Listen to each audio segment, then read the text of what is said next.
You know that all great players are getting their body to open up as they come into impact. But the big mistake I see is when people try to do this, they tend to get their shoulder to come out and open up with their hips, and that gets the club swinging out over the top, and nobody's going to be any good when we're swinging over the top. You're going to slice it, you're going to pull it, and that's even if you make solid contact. So how do we get our body to open up and also get that club to swing on plane nicely?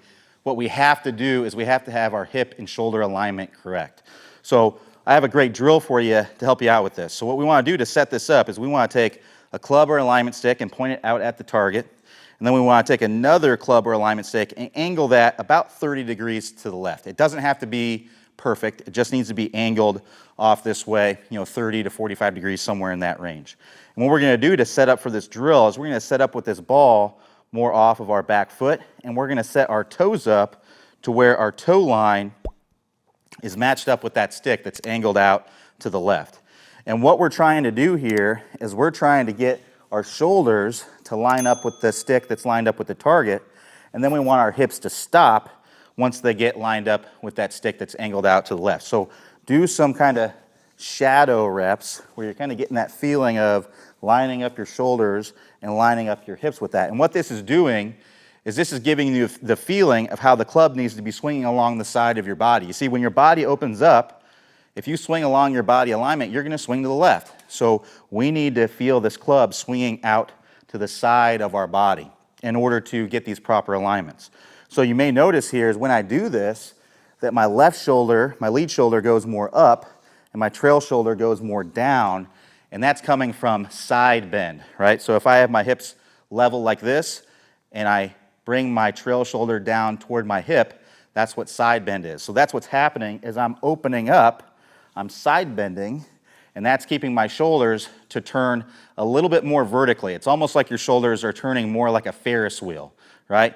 Your hips are turning closer to a merry-go-round. It's still tilted down, but it's more like a tilted merry-go-round. And then your shoulders are turning more like a Ferris wheel. It's not straight up and down vertical, but it's closer to that kind of rotation.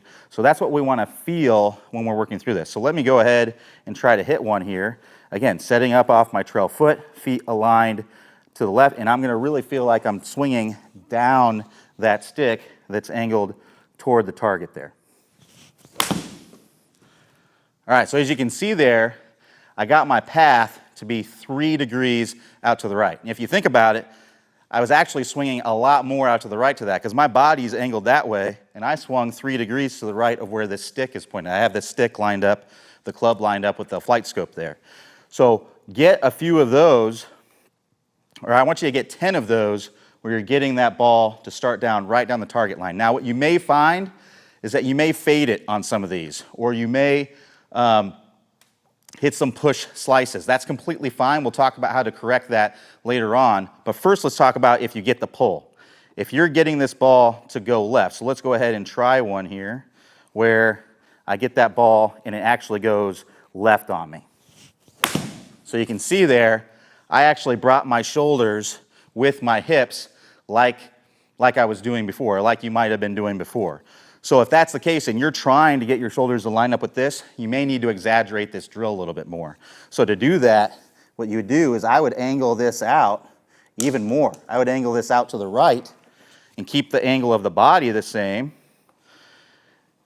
And I would set this up, and I would really try to feel like I'm swinging my shoulders way more out to the right, and see if you can get it to happen when you do that. So again, off the trail foot, I'm going to feel like I'm really swinging out to the right here and see if I can get my path to be way, way into out.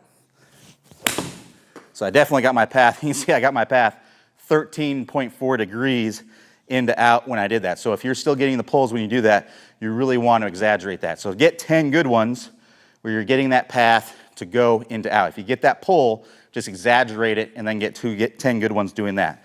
So I know you may be thinking, oh, that's all fine and great, but I'm only taking half swings here. How in the world do I translate this to a full swing? So now that you've gotten the idea of how you want your shoulders and hips to align, now we need to get the understanding of how our club and our shoulders need to align as we're coming into contact.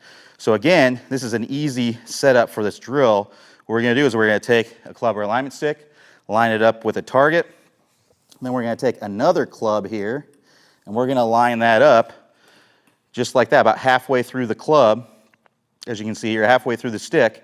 We're going to line that 30 degrees out to the right of our target. And what we're going to do is we're going to place the ball in line with that. And you're just going to take your normal ball position when you do this. So normal ball position for a 7-iron for me is going to be a little bit forward of the middle of the stance. So I'm going to set up to this, and when I'm coming down, when I get this club above at parallel to the ground, I'm trying to match it with that club on the ground that's pointing way out to the right of my target.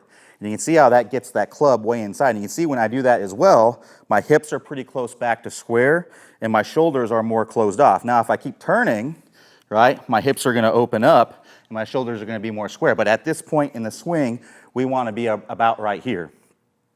Because what I see a lot of players that are struggling with this, what they end up doing is they get to here, and the hips are opening up, the chest is too open, that gets the club too much out, and then we're going to hit it way to the left. So now, we really want to exaggerate getting that path to work into out. So let's see if we can get one where the path is working nicely into out here.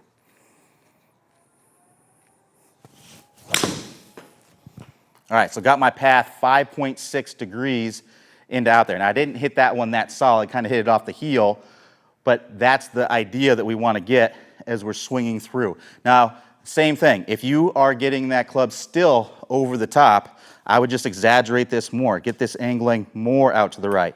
You may want to look at yourself on video and make sure that you're doing the first part correctly, get in more reps with the first part. But that's really, really going to help you to get that path working from the inside. If we don't have these alignments correct, you're just going to have a hard time getting that club to work from the inside and hit those nice, powerful draws. Now, as I mentioned earlier, you may get those fades, right? And that's actually what I was trying to do on the last ball, is I was trying to hit kind of a push fade, and I accidentally mishit it, and it didn't fade on me. So on this one, I'm going to try and get my path to be inside out. Well, I'm going to show you what happens when we get the face too open here. So let's see if we can get it to work right this time. So on that one, you can see I got my path 7 degrees out to the right, which is plenty. It's probably too much. We wouldn't want to do it that much, but you can see how my ball is started to fade to the right a little bit, and that's not what we want. We don't want the ball fading off to the right. And that is normal if you're used to swinging out to in so much. The reason is when I swing over the top like this, I basically have to have this face a little bit open as I'm coming through contact. Otherwise, I'm going to hit a big pull to the left, and that's not going to be what I want to do. If I get the face too closed when I swing too much out to in, I'm going to hit a pull hook, which that may be what some of you are doing as well. So when I swing more into out, I can't have the face open because then I'm going to get this push slice. So I need to get that face a little bit more closed as I'm coming into contact. And there's specific wrist angles that we need to be doing in the start of the downswing to be able to ensure that we're getting that face nice and closed as we're coming into contact. Because otherwise, we're going to try and do stuff at the last minute. Things are moving too fast.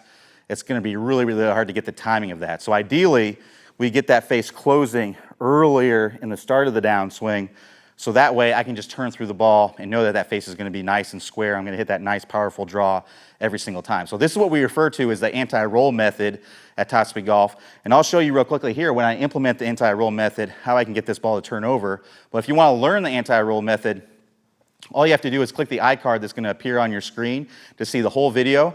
You can see a preview here in just a second where Clay Ballard, the founder of Top Speed Golf, is going to go over that. But let me hit one here, and I can kind of show you how we can get this ball to turn over nicely when I implement that anti-roll method.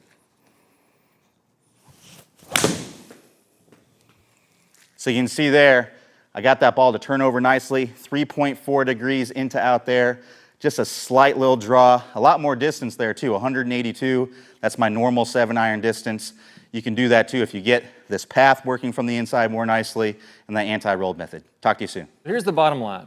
If you've been taught to roll the club in the early downswing, that causes the shaft to get steep. And that steep club causes all your problems. It causes you to hit it way behind the big hitters and way inconsistent with your quality of strike. So you're in the tall grass and the trees and the hazards all day long. Now the great news is this. There's really only 2 pieces that you need to know to fix all these problems.